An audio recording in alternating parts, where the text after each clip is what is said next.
Chemical properties of metals. Let us look at some chemical properties of metals. These properties include reactions of metals with other elements, that is, air, water, acids, and other metal salts.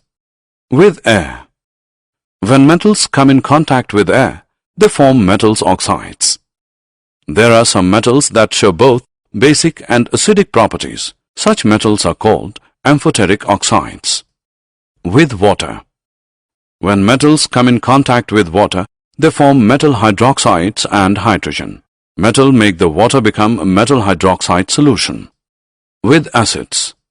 Metals react with dilute acids to form salts and hydrogen. This reactivity varies from metal to metal.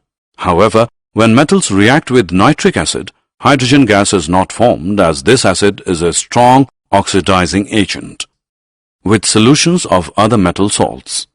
A more reactive metal displaces a less reactive metal from its salt solution.